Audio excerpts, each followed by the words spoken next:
Good afternoon, Little J coming at you another day, another way, video number 6. Students, I hope you're learning something out of these videos. You're going to be making some decisions on what do you really want to do? What kind of stuff do you want to do? Do you want to be reefer, van, flatbed, dump bucket, heavy haul, dedicated? What do you want to do? Training is different on each one, a little bit different. With reefers, you got to know the different types of equipment, how to start the unit, everything else. Van, you got to make sure that load is still secure, just like the reefer. You got to make sure that load is secure. Flatbed, load secure. With flatbed, you got to learn how to strap them down, tarp them down, make it look nice.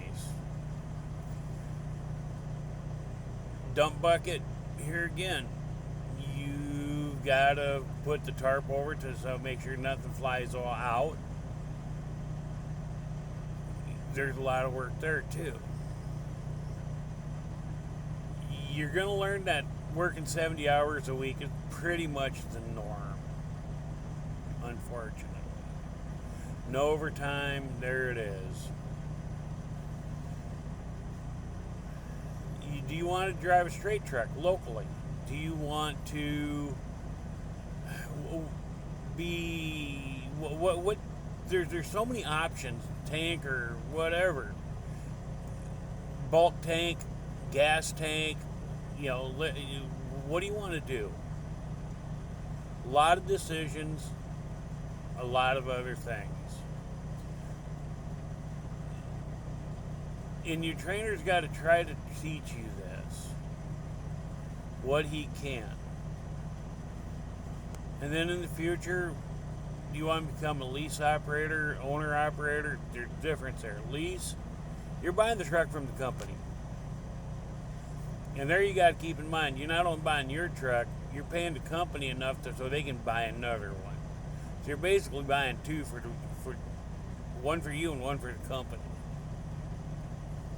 And you got all the maintenance and everything else for it. They get you in, it's a walk-away lease. If you don't make it, you can just walk away and become a company driver. Yeah, okay. It works that way. But just be careful when you do it. Don't, here again, I'll tell you again, don't antagonize your trainer, because that's going to look bad on you at the company. I can tell you horror stories, but here again, you're only going to get one side. My side. It's you get on YouTube and say, well, this trainer did that, and that trainer did this, and this trainer did that, da-da-da-da-da. Here again, you're venting yourself, which is good, but we're only hearing one side of the story.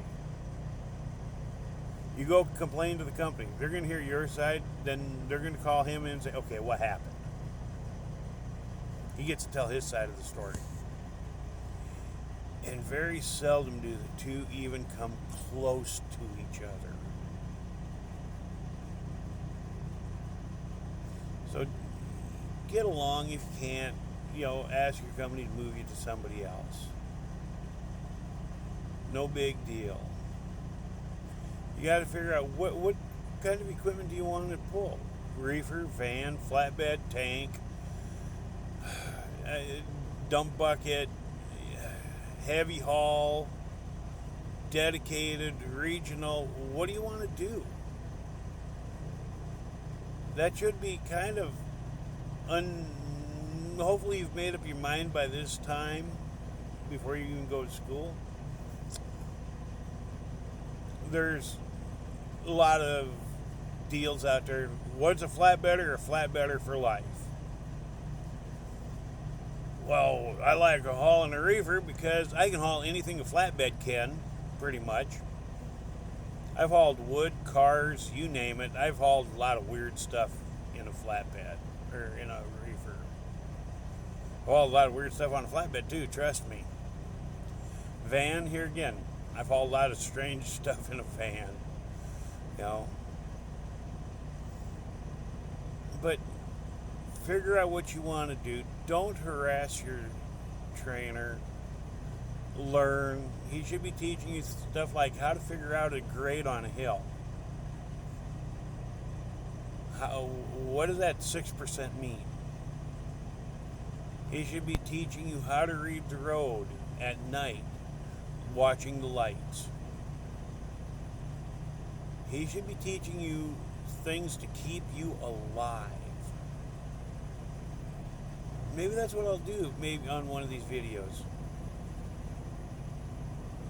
Talk about how to read the percentage of grade, what it means. The dots in the line. How long are those stripes on the line, on the road? How long are they? I've asked every one of my students. None of them have gotten it right. 0. So ask yourself, really, ask your trainer, how long are those lines on the highway?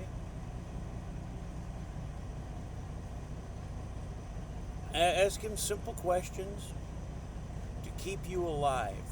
How do you figure out a grade of a hill? What does that 6% actually mean? How come some trailers don't have lights on top? Some do, most of them do, but some don't. Why is that? Is it a law that all trailers must have lights on top? Ask him good, solid questions.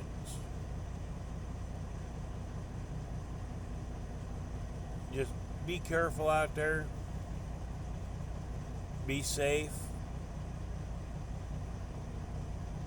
You're responsible for what you do out there.